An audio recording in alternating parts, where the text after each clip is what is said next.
ஏன் செயல் இதுதான், அவருக்கோசம் நான் மாத்திக்க முடியாது. 40,412 தாய்மொழியான தமிழை தவறாக வாசிப்பது தன்னுடைய ஸ்டைல்ங்கிற. இது பேர் ஸ்டைலா? அந்த அளவுக்கு ஆணவம், அரகன்ஸ். தமிழ் ஒரு மொழி மட்டுமில்ல, அது நம்ம உயிர், அது நம்ம உணர்வு. வில்சனுடைய தலைவர் தமிழை உயிர் என்று சொல்லுகிறார். இன்னொரு பக்கம் வில்சன் தமிழை தப்பும் தவறும் பேசுறதுதான் என்னுடைய ஸ்டைல் அப்படிங்கிற. தலைவர் சொன்னது கூட மதிக்காத தொண்டராக வில்சன் இருக்கிறார். இது தவறு அல்லவா? எனக்கு ஒரு மொழி என்னோட கிறிஸ்டியானிட்டி கத்து கொடுத்திருக்கு. அன்பு மொழி, அமைதி மொழி, இரக்கத்தின் மொழி. இது பாதி பேருக்கு எவ்வளவு தமிழ் படிச்சாலும் தெரியாது.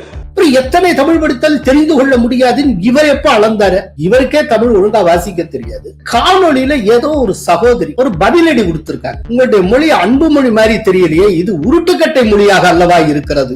நம்ம நிதியமைச்சர் அவருக்கு தெரிஞ்ச இன்னொரு மொழியை இந்த லிஸ்ட்ல சேர்க்கறதுக்கு மறந்துட்டாருன்னு நினைக்கிறேன். அதுதான் அந்த உருட்டுக்கட்டை மொழி. இந்த மரிய வில்சனுடைய பேச்சுல வெளிப்படக்கூடிய நுண் அரசியல் என்ன?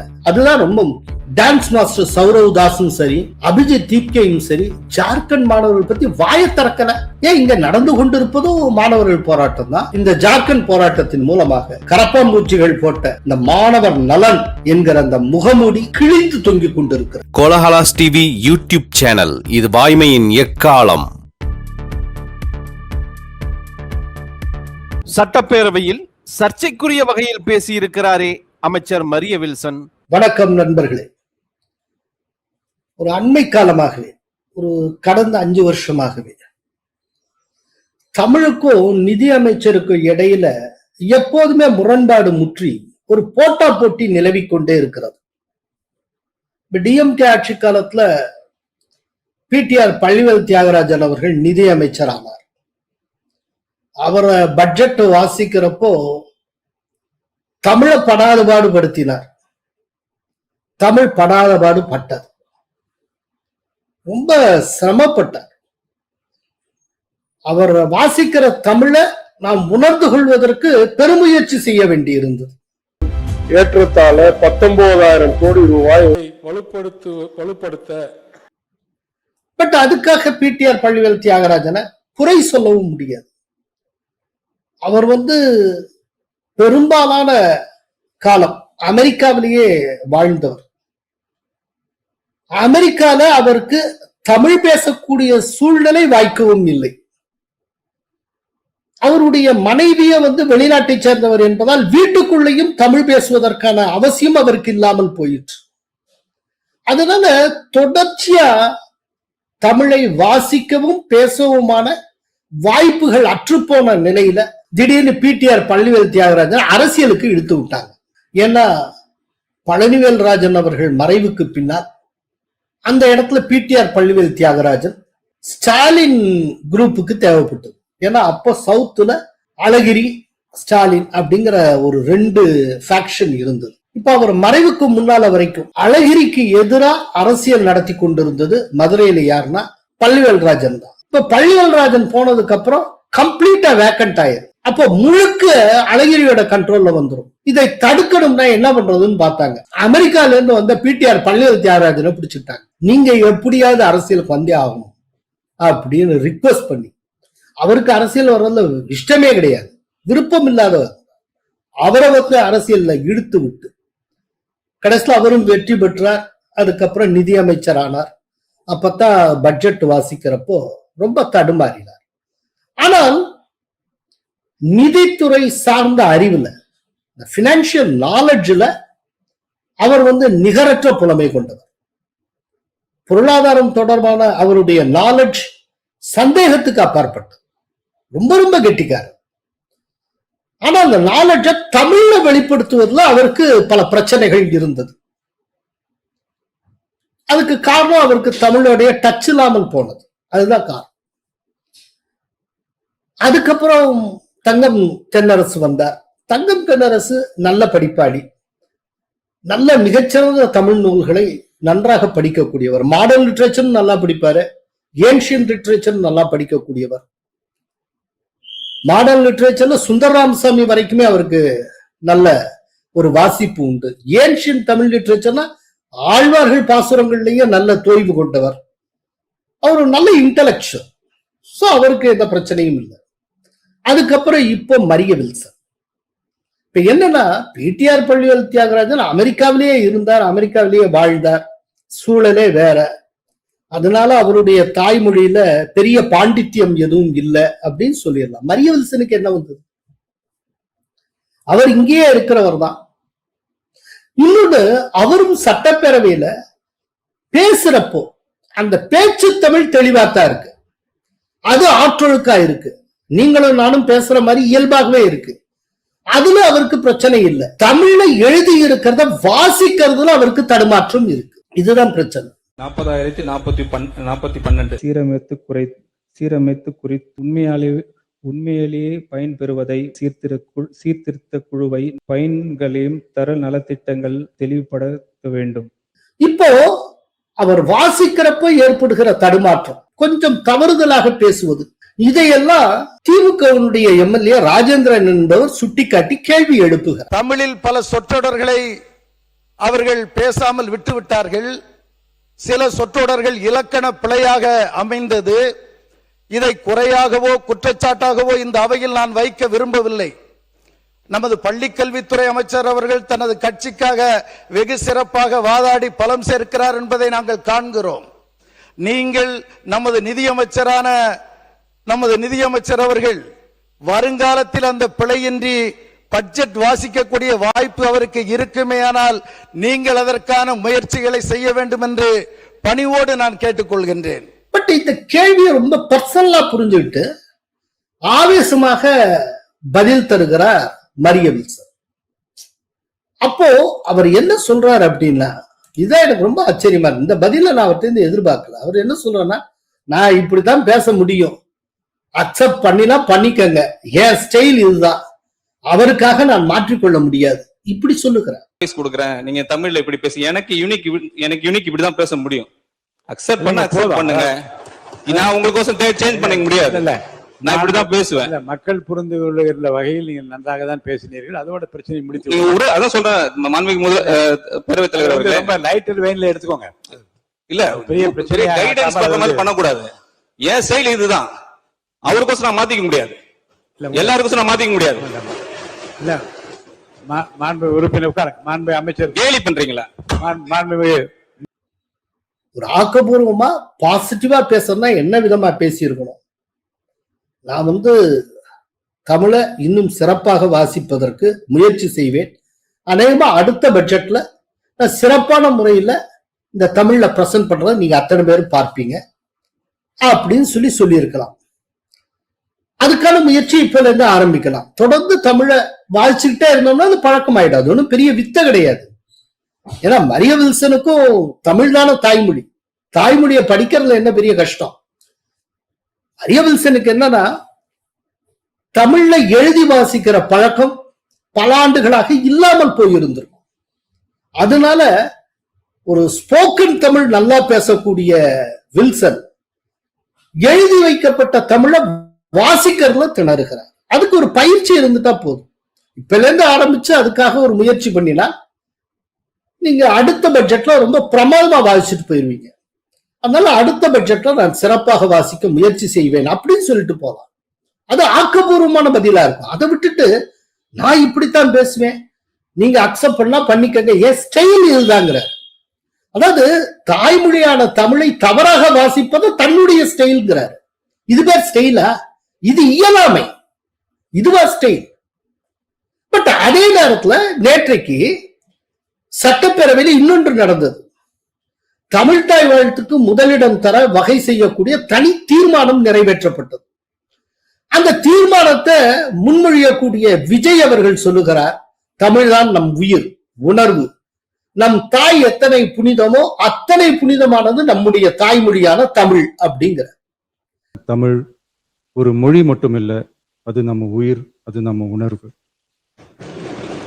ஒரு பக்கம் வில்சனுடைய தலைவர் தமிழை உயிர் என்று சொல்லுகிறார், இன்னொரு பக்கம் வில்சன் தமிழை தப்பும் தவறும் பேசுறதுதான் என்னுடைய ஸ்டைல் அப்படிங்கிறார்.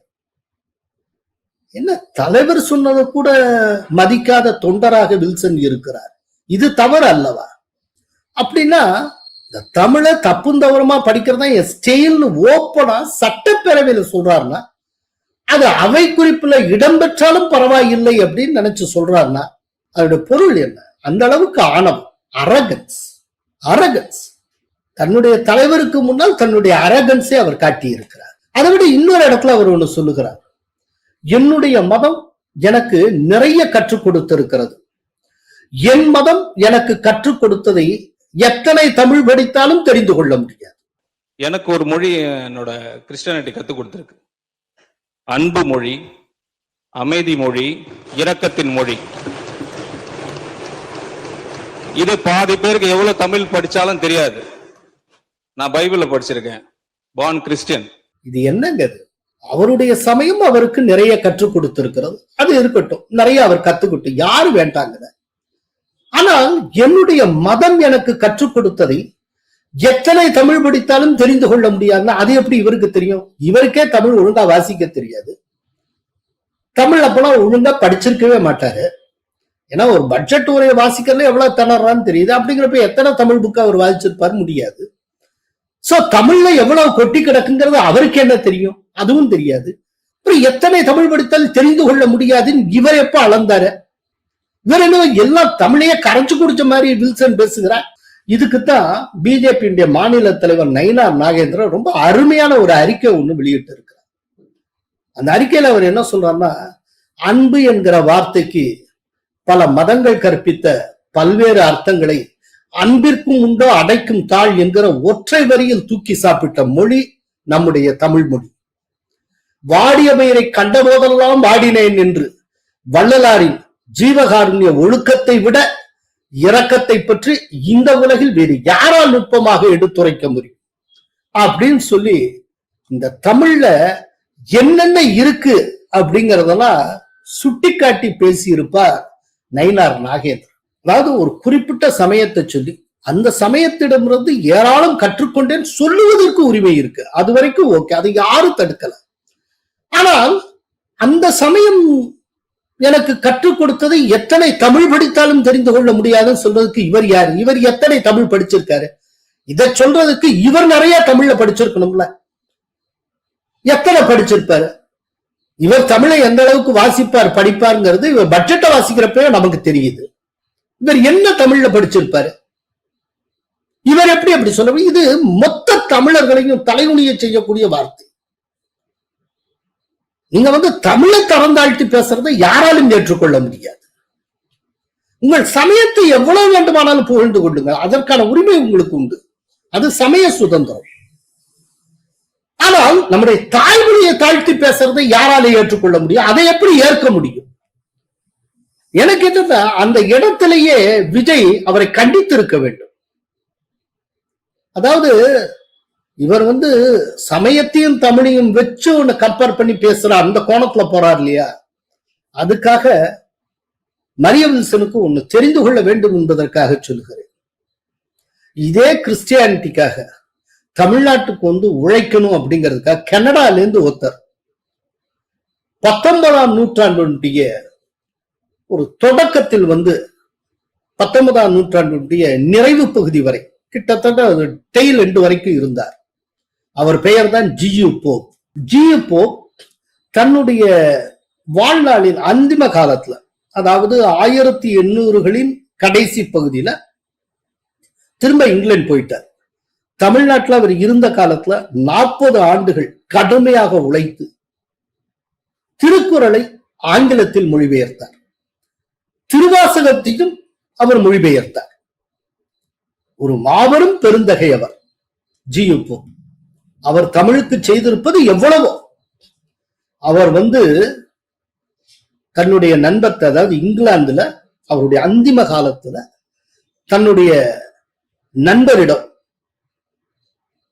தான் இறக்கும் தருவாயில் செய்ய வேண்டியது என்ன அப்படின்னு சொல்லி 3 வேண்டுகோளை வைக்கிறார். அந்த 3 வேண்டுகோள் என்ன தெரியுமா? இறப்புக்கு பின் என்னுடைய கல்லறையில் இங்கே ஒரு தமிழ் மாணவன் உறங்கிக் கொண்டிருக்கிறான் என்கிற வாசகம் இடம்பெற வேண்டும். இது அவர் கேட்டுக்கொண்டார். ஆனால் இந்த வாசகம் ஜியு போப்புடைய உயிலிலேயோ இல்லாட்டி கல்லறையிலேயோ பொறிக்கப்படல. இன்னைக்கு அவருடைய கல்லறையில அந்த வாசகம் இல்லை. ஆனால் இவ்விதமாக ஜியு போப் கேட்டுக்கொண்டார் என்பது இன்றைக்கு வரைக்கும் சொல்லப்படுகிற செய்தியாகவே இருந்து வருகிறது. அதற்கப்புறம் இரண்டாவது அவர் சொன்னது, கல்லறையில் தன்னை அடக்கம் செய்யும் போது தான் மொழிபெயர்த்து வெளியிட்ட திருக்குறள் மற்றும் திருவாசகத்தை உடன் வைக்க வேண்டும் என்பது. மூன்றாவது, என்னுடைய கல்லறைக்கு செலவிடும் தொகையில் ஒரு சிறு பகுதியாவது தமிழ் மக்களின் நன்கொடையால் அமைய வேண்டும் என்றார். இந்த அவருடைய இறுதி வேண்டுகோளை நிறைவேற்றுவதற்காக அன்றைக்கு பச்சையப்பன் கல்லூரியுடைய தமிழ் பேராசிரியராக இருந்த செல்வ கேசவராயர் என்பவர் தமிழ் அன்பர்களிடம் நன்கொடை திரட்டி அதை இங்கிலாந்துக்கு அனுப்பி வைத்தார் என்பது வரலாறு. கொஞ்சம் யோசிச்சு பாருங்க. என்னுடைய சமயம் எனக்கு நிறைய கற்றுக் கொடுத்திருக்கிறது. என் மதம் எனக்கு கற்றுக் கொடுத்ததை எத்தனை தமிழ் படித்தாலும் தெரிந்து கொள்ள முடியாதுன்னு வில்சன் சொல்லுகிறார். ஆனால் கனடாவிலிருந்து கிறிஸ்தவ தொண்டுக்காகவே தமிழ்நாட்டுக்கு வந்து மீண்டும் இங்கிலாந்து திரும்பின அந்த ஜியு போப் தன்னுடைய கல்லறையில ஒரு தமிழ் மாணவன் இங்கே உறங்கிக் கொண்டிருக்கிறான்னு எழுதணும்னு அவர் ஆசைப்பட்டார். அங்க அவர் தன்னை ஒரு கிறிஸ்தவ மாணவன் உறங்கிக் கொண்டிருக்கிறான்னு கூட எழுத சொல்லல, தமிழ் மாணவன் அப்படின்னு சொல்லி இருக்கிறார். அப்படிலாம் அதனுடைய பொருள் என்ன? ஜியு போப்பே கிறிஸ்தவ தொண்டாற்றுவதற்காகத்தான் தமிழுக்கு வந்தார், தமிழ்நாட்டுக்கு வந்தார். சோ அவர் அவருடைய சமயத்திடமிருந்து என்னென்ன கற்றுக்கொண்டாரோ அதை காட்டிலும் அதிகமாக தமிழிடமிருந்து அவர் கற்றுக்கொண்டிருக்கிறார், தமிழிடமிருந்து அவர் படித்திருக்கிறார், தொடர்ந்து படித்துக் கொண்டே இருந்திருக்கிறார், தொடர்ந்து படிக்கிறவனாகவே இருக்க வேண்டும் என்று ஆசைப்பட்டு இருக்கிறார். அதனாலதான் தன்னுடைய கல்லறையில தமிழ் மாணவன் இங்கே உறங்கிக் கொண்டிருக்கிறான் அப்படின்னு எழுத சொன்ன. மாணவன்னா என்ன? அவனுடைய வேலை என்ன? படித்துக் கொண்டிருப்பது, படிப்பது. சோ அவ்வளவு விஷயம் தமிழிடமிருந்து தனக்கு கிடைத்ததாக ஜியு போப் என்கிற சான்றோர் கூறியிருக்கிறார். பட் இதெல்லாம் தமிழை ஒழுங்கா படிச்சிருந்தா மரிய வில்சனுக்கு தெரிஞ்சிருக்கும். இவருக்கெல்லாம் தெரியாது. நான் இப்போதும் சொல்றேன், அவருடைய சமயத்தை குறை கூறல, ஆனால் சமயத்தோடு தாய்மொழியை கம்பேர் பண்ணினால் அது எல்லோருக்கும் கோபத்தை ஏற்படுத்தும். அதை ஒரு அரசியல்வாதியாக மரிய வில்சன் புரிந்து கொள்ள வேண்டும். அதுக்கப்புறம் இன்னொன்னு அவர் சொல்லி இருக்கிறார், எனக்கு ஒரு மொழியை கிறிஸ்டியானிட்டி கற்றுக் கொடுத்திருக்கிறது.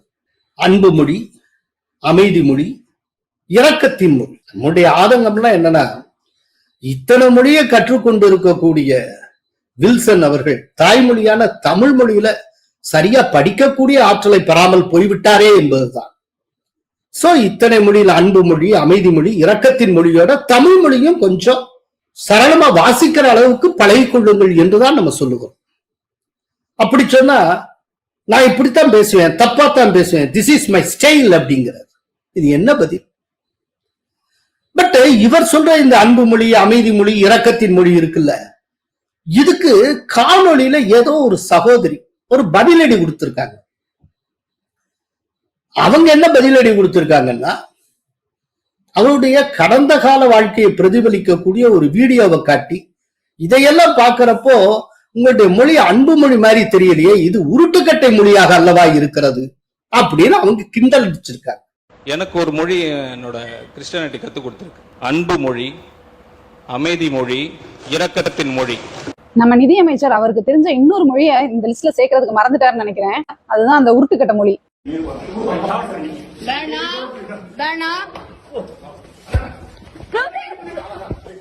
ஏதோ ஒரு சகோதரி நான் தற்செயலா பார்த்தேன். சரி, இப்போ இதையெல்லாம் தாண்டி இந்த மரிய வில்சனுடைய பேச்சுல வெளிப்படக்கூடிய நுண் அரசியல் என்ன, அதுதான் ரொம்ப முக்கியம். அதாவது மரிய வில்சன் தமிழில் எழுதப்பட்ட ஒன்றை வாசிக்கும் போது ஏற்படுகிற தடுமாற்றம் குறித்து ஒரு எம்எல்ஏ சுட்டி காட்டுகிற போது அவர் கம்ப்ளீட்டா வேற விதமான ஒரு பதிலை சொல்லுகிறார். அது கிறிஸ்தவத்தை முன்வைத்து அந்த பதிலை சொல்லுகிறார். தான் ஒரு கிறிஸ்தவர் என்கிற ஒரு விஷயத்துக்கு பின்னால் நின்று கொண்டு, நீங்க எந்த தமிழை சொல்லுங்க, அந்த தமிழை காட்டிலும் இந்த சமயம், என் சமயம் இதை நிறைய கற்றுக் கொடுத்திருக்கு, அதே போல என் சமயம் இந்த மொழியை கற்றுக் கொடுத்திருக்கு. ஒவ்வொன்றுக்கும் கிறிஸ்தவங்கிற அந்த ஒரு கோணத்துல அதுக்கு பின்னால இருந்து கொண்டே பதில் சொல்லுகிறார். எதுக்காக இப்படி ஒரு பதில்? இந்த இடத்துல அவருடைய மொழி சார்ந்த விஷயம் சம்பந்தமா கிளப்பப்படுகிற ஒரு கேள்விக்கு அவர் ஒரு கிறிஸ்தவராக நின்று கொண்டு ஏன் பதில் சொல்லணும்? இது ஒரு நுட்பமான அரசியலுங்க, ஒரு பியூட்டிஃபுல்லா அரசியல் பண்ணியிருக்காரு. என்னன்னா, இனிமேல் மரிய வில்சனை பார்த்து யாரு கேள்வி கேட்டாலும், குறிப்பா டிஎம்கே கேள்வி கேட்டா அதற்கான பதில் கிறிஸ்தவராகிய மரிய வில்சனிடம் இருந்துதான் வரும். இதான் விஷயம். என்னன்னா, எந்த அளவுக்கு தாவேகாவுக்கு சிறுபான்மையின ஓட்டு தேவையோ அந்த அளவுக்கு கிறிஸ்தவர்கள் வாக்கு டிஎம்கேக்கு தேவை.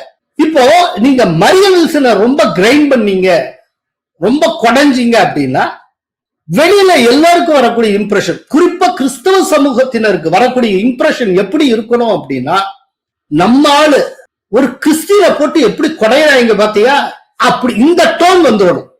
சோ இப்ப மரிய வில்சனுக்கு எதிரான விமர்சனம் ஒரு கிறிஸ்தவனுக்கு எதிரான விமர்சனமாக சமூகத்துல பதிவு செய்யப்பட வேண்டும். அதுக்காகத்தான் இவர் ஒரு கிறிஸ்தவராக நின்று பதில் சொல்லுவது. இதற்கு எப்படி? இது ஒரு அழகான அரசியல். பொலிட்டிக்கல் சயின்ஸ் ஸ்டூடெண்டா இதை என்ஜாய் பண்ண முடியுது. இது ஒரு நல்ல தந்திரமான ஒரு அரசியல். ஆனா இந்த தந்திரமான அரசியலை செய்யக்கூடிய அளவுக்கு நுட்பமான அரசியல் தெரிந்தவரா மரிய வில்சன் அப்படின்னா கிடையாது. அப்படித்தான் நான் நினைக்கிறேன். அநேகமா இது ஜான் ஆரோக்கியசாமி ஐடியாவா இருக்கிறதுக்கு வாய்ப்பு இருக்கு. சோ இப்படி அவர் தன்னை ப்ரொஜெக்ட் பண்ண ஆரம்பிச்சிட்டார்ல, இனிமேல் மறந்து போய் கூட டிஎம்கே காரங்க மரிய வில்சன் சீண்டி பார்க்க மாட்டாங்க. ஏன்னா சீண்டி பார்த்தால் திமுகவினர் கிறிஸ்தவர்களுக்கு எதிராக பேசுகிறதுங்கிற மாதிரியான ஒரு இம்ப்ரெஷனை கொண்டு போவார். இப்ப நாளடைவில் கிறிஸ்தவர்களுக்கு எதிரான கட்சி டிஎம்கேங்கிற அந்த இடத்துக்கு கொண்டு போய் நிறுத்திடுவாங்க. ஏற்கனவே டிஎம்கேக்கு ஒரு அவப்பெயர் இருக்கு, அது இந்துக்களுக்கு எதிரான கட்சி அப்படின்னு. அதுக்கு பல காரணங்கள் சொல்லப்படுவது. குறிப்பா ஹிந்துக்களுக்கு எப்போதுமே டிஎம்கே தலைமை வாழ்த்து சொன்னதே கிடையாது அவங்க பண்டிகைக்காக. இதுல ஆரம்பிச்சு நிறைய இருக்கு. இப்படி ஒரு இம்ப்ரெஷன் இருக்குல்ல. ஆனால் அது பற்றி டிஎம்கே கவலைப்பட்டதில்லை, இந்த விதமான விமர்சனங்களை பற்றி. ஏன்னா எப்படி இருந்தாலும் இந்துக்கள்ல ஏதோ ஒரு சாரா தனக்கு ஓட்டு போடுவாங்கன்னு அதுக்கு நல்லா தெரியும். ஆனால் சிறுபான்மையினர் அப்படி கிடையாது, நினைச்சா மொத்தமா காலை வாரி விட்டுருவாங்க. இப்ப இந்த தடவை அப்படித்தான் நடந்தது. கிறிஸ்டியன்ஸ் அத்தனை பேரும் விஜய்க்கு போயிட்டார், முஸ்லிம்ஸ் தான் ஏதோ டிஎம்கே தாங்கி பிடிச்சது. அப்படிங்கிறப்போ டிஎம்கேனுடைய ஒரு மிகப்பெரிய வாக்கு வங்கியா இருந்தது இந்த கிறிஸ்தவ முஸ்லிம்ஸ் ஓட்ஸ் தான். ஒரு 11% ஓட்டு, அசைக்க முடியாத ஓட்டா இருக்கு. இதுல 50% கிறிஸ்டியன்ஸ் ஓட்டு அது இழந்தாச்சு. இந்த தேர்தலை பொறுத்தளவுல காப்பாற்றியது டிஎம்கே, காப்பாற்றியது முஸ்லிம்ஸ் ஓட்டு. வரும் தேர்தல் அந்த முஸ்லிம் ஓட்ஸும் வருமா அப்படிங்கிறது சந்தேகம். இப்படிப்பட்ட சூழ்நிலையில மரிய வில்சன் என்ன ஒரு தந்திரத்தை கையாளுறாருன்னா, நீங்க என்ன பத்தி விமர்சனம் பண்ணீங்கன்னா, இது சாதாரண மரிய வில்சன் ஒரு இண்டிவிஜுவலை பத்தி விமர்சனம் பண்ணல, ஒரு கிறிஸ்தவரை பத்தி விமர்சனம் பண்றீங்க, ஞாபகத்துல வச்சுக்கோங்க. அப்படிப்பட்ட ஒரு மெசேஜ நான் ரொம்ப சக்சஸ்ஃபுல்லா இந்த சமூகத்திட்ட கொண்டு போய் சேர்ப்பேன், குறிப்பா கிறிஸ்தவ சமூகத்திட்ட கொண்டு போய் சேர்ப்பேன். அப்படி மட்டும் நான் தொடர்ந்து சேர்த்துக்கிட்டே வந்தேன்னா உங்களுக்கு டோட்டலா ஆப்பரஞ்ச மாதிரி ஆயிரும், பாத்துக்கங்க. இதுதான் அவர் விடுக்கிற எச்சரிக்கை. இப்ப சொல்றேன், இனிமேல் மரிய வில்சன் மேல டிஎம்கே கை வைக்க மாட்டாங்க, பேசவே மாட்டாங்க. கம்ப்ளீட்டா அவர் வேற விதமா ட்விஸ்ட் பண்ணி விட்டுருவான்னு பயப்படுவாங்க. இதுதாங்க பாலிடிக்ஸுக்குள்ளேயே இருக்கக்கூடிய நுட்பமான நுண் அரசியல்னு பேருந்தது. ரொம்ப சுவாரஸ்யமா இருக்கும். இது மேம்போக்கா பார்த்தா இப்படிப்படவே பிடிபடாது, உள்ள இறங்கி பார்த்தா தான் தெரியும். சோ இந்த விஷயத்துல எப்படி அரசியல் பண்ணணுமோ அந்த அளவுக்கு பிரமாணமா மரிய வில்சன் அரசியல் பண்ணி இருக்கிறார். ஒரு அரசியல்வாதியா அவர் சரியாக செயல்பட்டு இருக்கிறார். ஆனால் தமிழை தாய்மொழியாக கொண்டவர் என்கிற முறையில் அவருடைய பதில் நல்ல பதில் அல்ல. அது தவறான பதில், ரொம்ப ஆணவமான பதில், ஒரு அரகண்டான ஆன்சர். அதை அவர் தவிர்த்து இருக்க வேண்டும். ஜார்க்கண்ட் விவகாரத்தில் கரப்பான் பூச்சிகளின் முகமூடி கிழிந்து விட்டதே. நேற்றுக்கு ஜார்க்கண்ட் மாணவர் போராட்டத்துல ஒரு உச்சகட்டம், அதாவது அரசு பணி தேர்வுகளில் முறைகேடுகள் நடந்ததாக குற்றம் சாட்டி நேற்று ஜார்க்கண்ட் சட்டப்பேரவையை நோக்கி அலை அலையாக பேரணியாக சென்ற மாணவர்கள் தடுப்புகளை உடைத்துக் கொண்டு செல்ல முற்பட்ட போது அவர்கள் மீது காவல்துறை தண்ணீர் பீச்சி அடிக்கும் வாகனங்கள் மூலமும் கண்ணீர் புகை குண்டுகளை வீசியும் தடியடி நடத்தியும் கட்டுப்படுத்தியது.